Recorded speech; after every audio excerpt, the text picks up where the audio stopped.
Dona Conceição acordava às 4:30 da manhã há 30 anos. Mesmo aos 68 anos, seus passos firmes ecoavam pelos corredores silenciosos da mansão antes que qualquer membro da família Cavalcante despertasse. Para eles, ela era apenas parte da mobília, uma presença constante e invisível que garantia que a vida luxuosa fluísse sem obstáculos. Conceição da Silva, a empregada que chegara jovem e agora caminhava devagar pelos mesmos cômodos que conhecia melhor que a própria casa onde nascera. A mansão dos Cavalcante em Higienópolis era um monumento ao poder e à tradição. 3 andares de arquitetura imponente, jardins que pareciam obras de arte francesa e uma rotina rígida que Conceição mantinha funcionando como um relógio suíço. Ela havia dedicado sua vida inteira àquela família, criando filhos que não eram seus, organizando festas onde não era convidada, cuidando de pessoas que raramente notavam sua presença. Alberto Cavalcante, o patriarca de 78 anos, havia construído um império farmacêutico que o colocara entre os homens mais ricos do Brasil. Viúvo há 15 anos, ele passara os últimos tempos da vida recluso em seu escritório, mergulhado em livros e memórias. Para os filhos, Ricardo, Patrícia e Fernando, o pai era apenas uma fonte inesgotável de recursos financeiros. Para Conceição, ele era simplesmente seu Alberto, o homem que ela observara envelhecer diante de seus olhos. Nos últimos meses, Alberto havia mudado. Conceição percebia como ele a observava com uma intensidade estranha quando ela servia seu café da manhã. Eram olhares carregados de algo que ela não conseguia interpretar. Gratidão, talvez, ou uma tristeza profunda que parecia corroer sua alma. Ele havia começado a fazer perguntas sobre sua vida, sobre seus sonhos, sobre os sacrifícios que ela fizera para permanecer naquela casa por 3 décadas. A saúde de Alberto se deteriorava rapidamente. Conceição era a única que realmente percebia os sinais. O tremor nas mãos, a dificuldade para subir escadas, os momentos de confusão que ele tentava esconder da família. Ela havia se tornado sua cuidadora não oficial, administrando remédios, lembrando-o de compromissos, sendo os olhos e ouvidos que a idade começava a falhar. Os filhos de Alberto visitavam a mansão apenas quando precisavam de dinheiro. Ricardo, o advogado arrogante. Patrícia, a socialite vazia. Fernando, o playboy eterno. Eles circulavam pela casa como predadores, sempre calculando, sempre planejando como gastar a herança que consideravam garantida. Para eles, Conceição era menos que mobília, era um obstáculo inconveniente que ocasionalmente atrapalhava suas conversas sobre partilha de bens. Na última semana, Alberto havia chamado Conceição ao escritório para conversas que ela não compreendia completamente. Ele falava sobre lealdade, sobre pessoas que realmente importam, sobre a diferença entre família de sangue e família de coração. Conceição escutava educadamente, sem entender por que um homem tão importante perderia tempo conversando sobre filosofia com uma empregada simples. Ela não sabia que aquelas palavras eram o prelúdio de uma revolução que abalaria para sempre a estrutura daquela família. Os primeiros sinais de que algo extraordinário estava sendo preparado apareceram quando Conceição notou a frequência incomum de visitas do advogado particular de Alberto. Dr. Henrique Montenegro chegava sempre discretamente pela entrada dos fundos, evitando encontrar os filhos da família.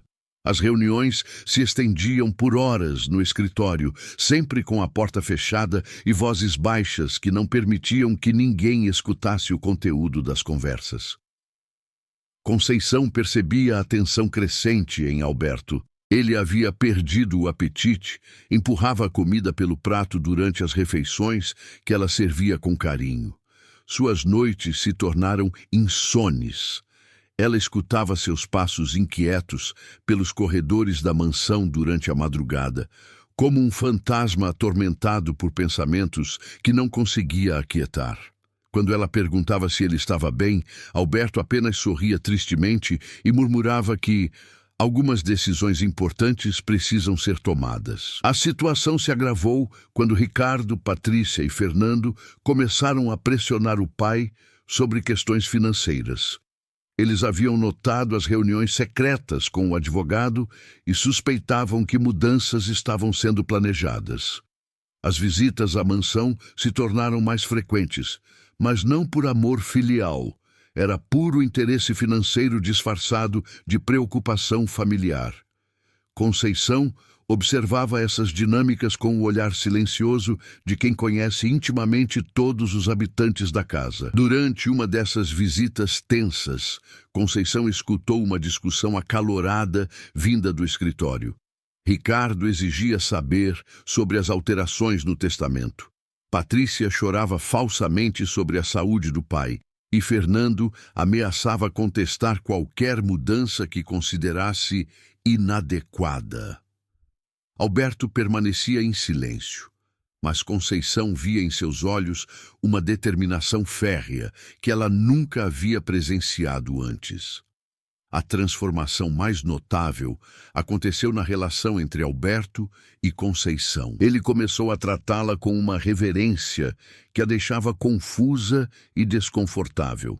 Insistia que ela se sentasse durante as conversas, perguntava sobre sua opinião sobre assuntos da casa e, principalmente, demonstrava uma gratidão excessiva por tarefas que ela sempre executara naturalmente.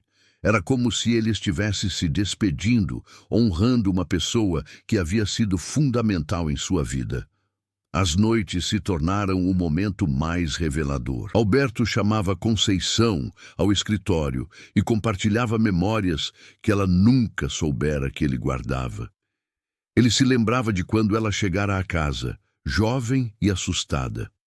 Recordava como ela havia cuidado de sua esposa durante a doença terminal.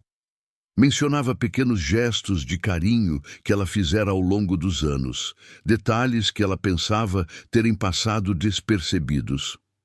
O momento mais perturbador veio quando Alberto mostrou a Conceição uma pasta grossa de documentos. Dentro, certificados, escrituras e papéis que ela não conseguia compreender completamente. Ele explicou que estava organizando sua vida e que queria ter certeza de que as pessoas certas seriam cuidadas adequadamente. Conceição escutava sem entender a magnitude do que estava sendo preparado. A última semana de vida de Alberto foi marcada por uma serenidade estranha. Ele parecia ter encontrado paz após tomar decisões que o atormentavam há meses. Conceição notava como ele observava a mansão e a família com olhos de quem estava se despedindo definitivamente. Na véspera de sua morte, ele segurou as mãos dela e sussurrou palavras que ela levaria para sempre. Que ela havia sido a única pessoa que realmente o amara e que isso não seria esquecido. A morte de Alberto aconteceu numa manhã silenciosa de outubro. Conceição o encontrou sentado em sua poltrona preferida da biblioteca, um livro aberto no colo e uma expressão de paz que ela nunca havia visto em seu rosto. Não houve agonia, não houve sofrimento. Apenas a partida serena de um homem que havia tomado todas as decisões importantes de sua vida e agora podia descansar. O velório foi um espetáculo de hipocrisia social. A mansão se encheu de pessoas que haviam desprezado Alberto em vida, mas agora choravam lágrimas falsas enquanto calculavam os benefícios que poderiam obter de sua morte.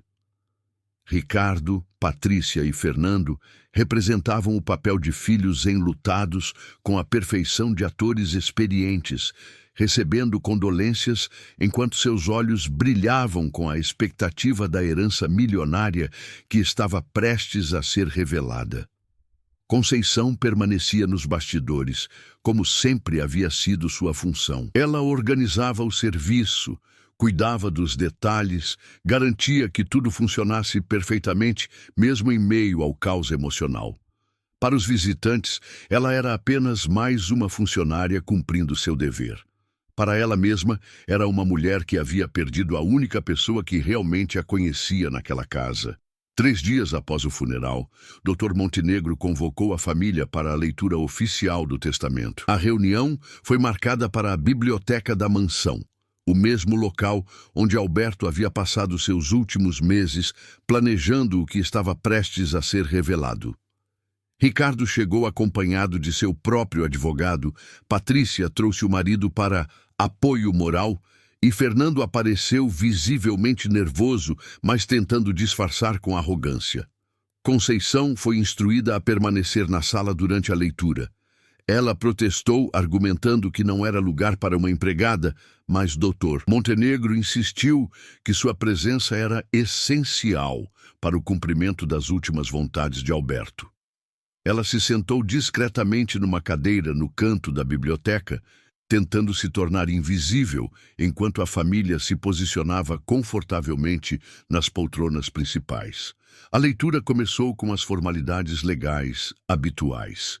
Doutor Montenegro lia com voz pausada e solene, enquanto os filhos de Alberto aguardavam ansiosamente pela parte que realmente interessava: a distribuição da fortuna bilionária. O testamento seguia um roteiro aparentemente previsível. Algumas doações para a caridade, pequenos legados para funcionários antigos, e então o silêncio que se seguiu foi ensurdecedor. Dr. Montenegro havia acabado de ler a cláusula principal do testamento, mas as palavras pareciam impossíveis de processar. Deixo a totalidade de meus bens, incluindo propriedades, investimentos, ações da empresa e valores em conta corrente, para Maria da Conceição Silva, que durante 30 anos foi mais família para mim do que meus próprios filhos. A explosão emocional foi imediata e devastadora. Ricardo saltou da poltrona gritando que aquilo era uma farsa, que o pai não estava em suas faculdades mentais. Patrícia desabou em lágrimas histéricas, alternando entre choro e xingamentos dirigidos a Conceição. Fernando permaneceu estático, o rosto perdendo toda a cor, enquanto tentava processar que havia perdido bilhões de reais para uma empregada doméstica. Conceição não conseguia se mover. As palavras ecoavam em sua mente como um eco distante e irreal. Ela, uma mulher simples que nunca possuíra nada além das roupas que vestia, havia se tornado subitamente a mulher mais rica do país. A fortuna de Alberto, estimada em mais de 3 bilhões de reais, agora pertencia inteiramente a ela. Os dias que se seguiram à leitura do testamento foram um turbilhão de emoções que Conceição não sabia como navegar. A mulher que havia acordado às 4:30 da manhã por 3 décadas agora era proprietária de uma fortuna que não conseguia sequer compreender. 3 bilhões de reais. A cifra ecoava em sua mente como um número abstrato, desconectado da realidade de uma vida inteira de simplicidade e trabalho. A transformação mais imediata foi a hostilidade aberta da família Cavalcante. Ricardo, Patrícia e Fernando não conseguiam mais fingir civilidade. Eles a tratavam como uma usurpadora, uma aproveitadora que havia manipulado um idoso para roubar sua herança legítima. As acusações voavam pelos corredores da mansão, que ela havia seduzido Alberto, que havia forjado documentos, que havia aproveitado a senilidade dele para se beneficiar. Conceição enfrentou sua primeira grande decisão quando o Dr. Montenegro explicou que ela agora era proprietária não apenas da fortuna, mas também da própria mansão onde havia trabalhado como empregada. A ironia era cruel. A mulher que havia limpado aqueles cômodos por 30 anos agora era sua dona legal. Ela poderia expulsar a família que a desprezava, mas a ideia lhe causava um desconforto profundo. As noites se tornaram os momentos mais difíceis. Conceição permanecia no mesmo quartinho onde sempre havia dormido, incapaz de se mudar para os quartos principais. A ideia de dormir na cama que havia arrumado tantas vezes para outros lhe parecia uma violação de princípios que havia cultivado durante toda a vida. Como uma empregada pode se transformar em patroa da noite para o dia? A pressão social foi imensa. A imprensa descobriu a história e transformou Conceição numa celebridade instantânea. A empregada bilionária se tornou manchete nacional, com jornalistas perseguindo-a para entrevistas que ela não sabia como conceder. Fotógrafos acampavam nos portões da mansão, tentando capturar imagens da mulher simples que havia se tornado uma das pessoas mais ricas do país. O momento de virada veio quando o Dr. Montenegro entregou a Conceição uma carta lacrada que Alberto havia deixado especificamente para ela. Com mãos trêmulas, ela abriu o envelope e encontrou a explicação que mudaria para sempre sua perspectiva sobre a herança recebida. Alberto havia observado sua família por décadas e chegado a uma conclusão devastadora. Seus filhos eram pessoas vazias, consumidas pela ganância e pela futilidade. A carta revelava detalhes que Conceição nunca soubera. Alberto havia presenciado como ela cuidara de sua esposa moribunda com carinho genuíno, enquanto os filhos mal visitavam a mãe. Ele havia observado como ela tratava todos com dignidade, independente de posição social. Principalmente, ele havia compreendido que Conceição possuía algo que dinheiro não pode comprar: integridade moral e capacidade de amar sem interesse. A transformação pessoal de Conceição começou lentamente. Ela contratou consultores financeiros para explicar sua nova posição, advogados para protegê-la dos ataques legais da família e, principalmente, começou a entender que aquela herança não era apenas dinheiro, era responsabilidade. Alberto havia colocado em suas mãos o poder de fazer a diferença no mundo. A primeira grande decisão que Conceição tomou foi revolucionária. Ela daria à família Cavalcante uma pensão mensal digna, mas não extravagante. Eles poderiam viver confortavelmente, mas nunca mais na opulência que desperdiçavam. O resto da fortuna seria usado para propósitos que Alberto aprovaria: educação, saúde, projetos sociais que transformariam vidas de pessoas como ela havia sido um dia. O confronto final aconteceu numa tarde chuvosa de novembro, quando Ricardo, Patrícia e Fernando invadiram o escritório onde Conceição tentava compreender relatórios financeiros com a ajuda de consultores. Eles chegaram em bloco, armados com advogados e uma fúria que não conseguiam mais conter.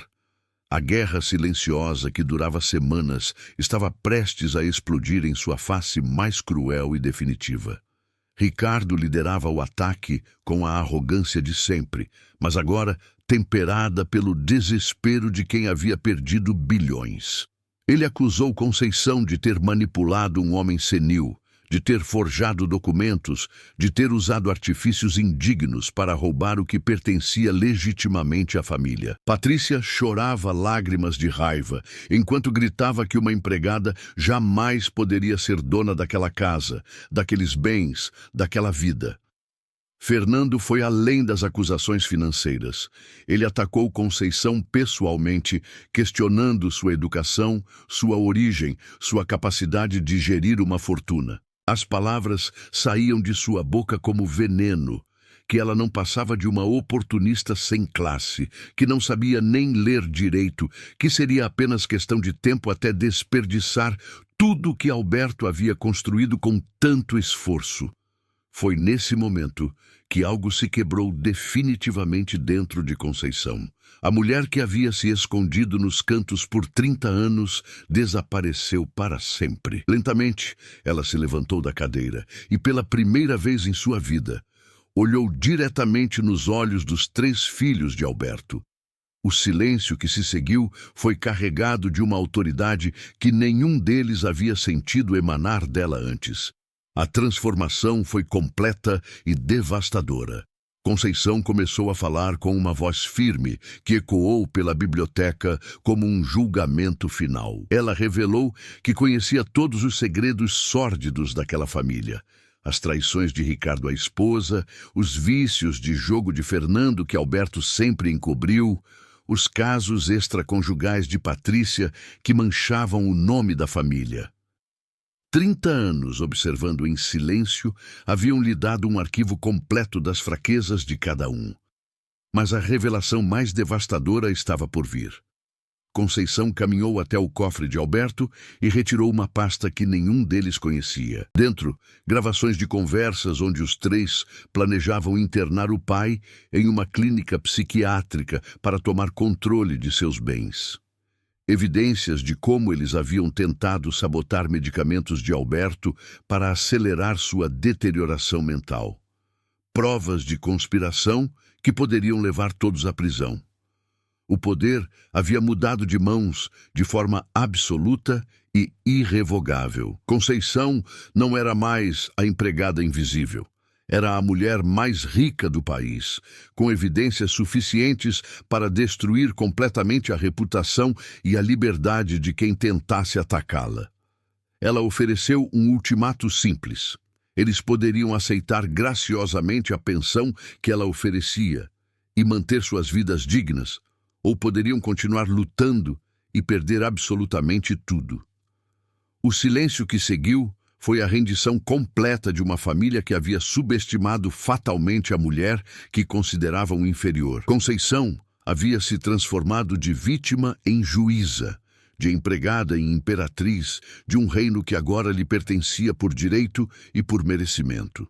Os meses que se seguiram ao confronto final testemunharam uma transformação que surpreendeu até mesmo Conceição.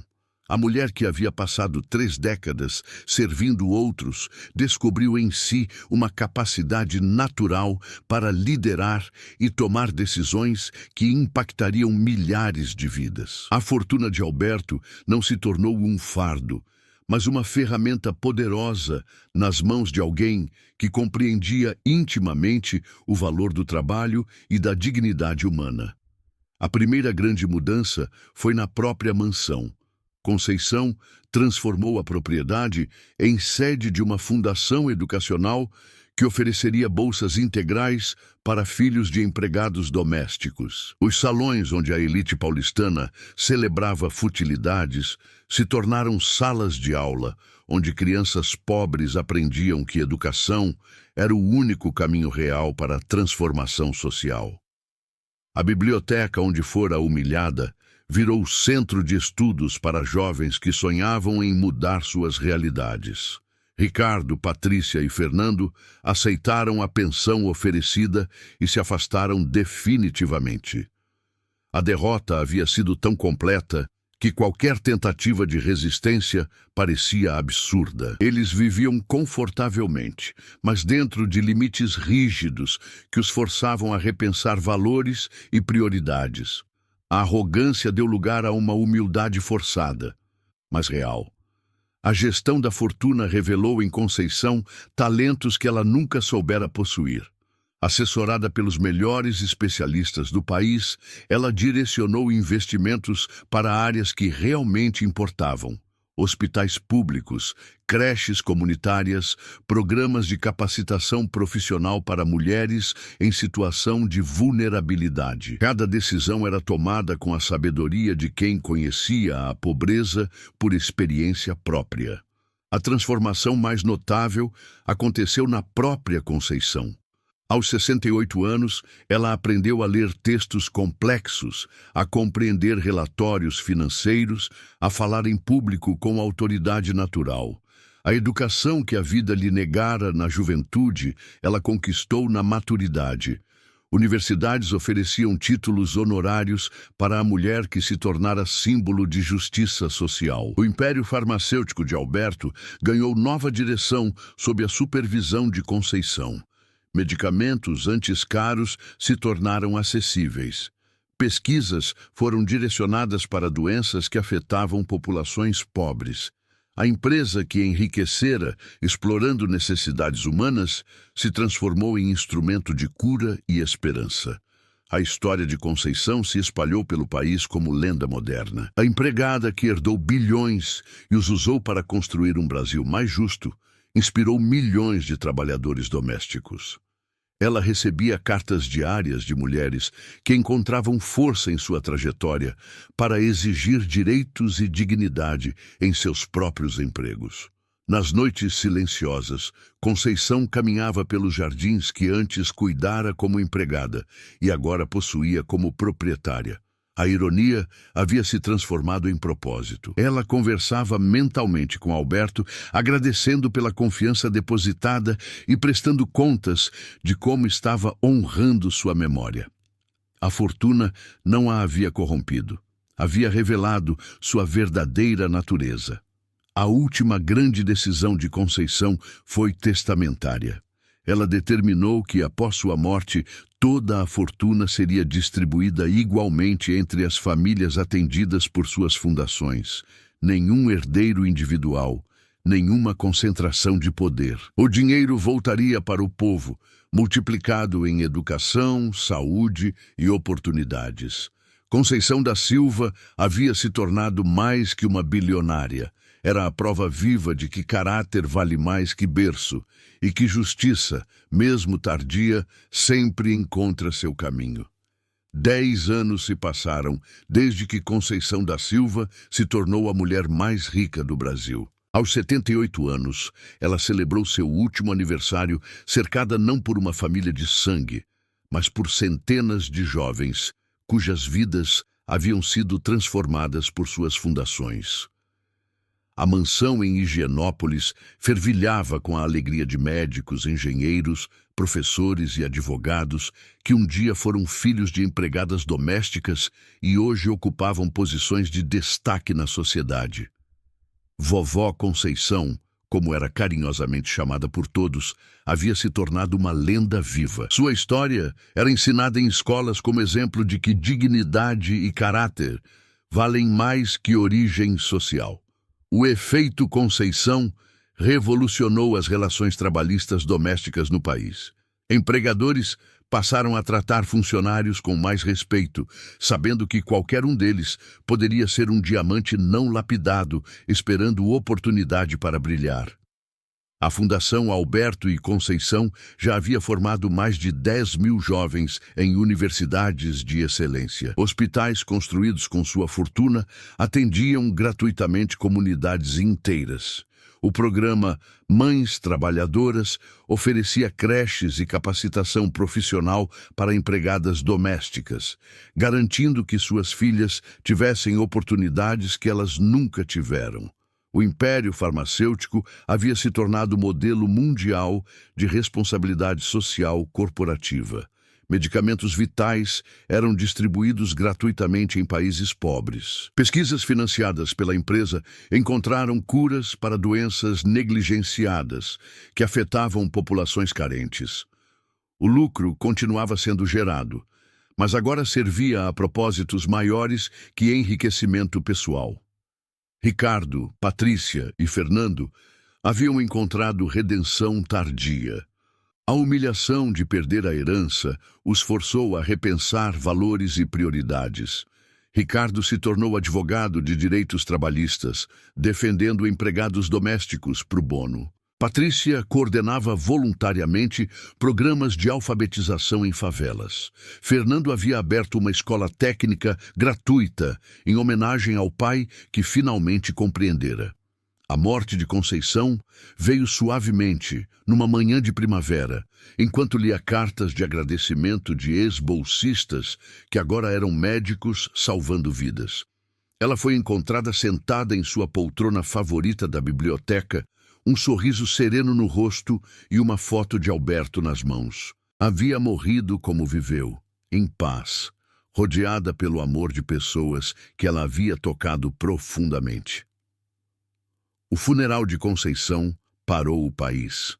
Presidentes, governadores e ministros dividiram espaço com empregadas domésticas, motoristas e jardineiros. Todos choravam a partida da mulher que provou que grandeza não tem relação com berço. Seu caixão foi carregado por 8 jovens que ela havia tirado da pobreza e que agora eram líderes em suas áreas. O testamento final surpreendeu mais uma vez. Conceição havia deixado instruções específicas para que sua história fosse contada em filme, livro e documentário, com os lucros revertidos integralmente para a expansão das fundações.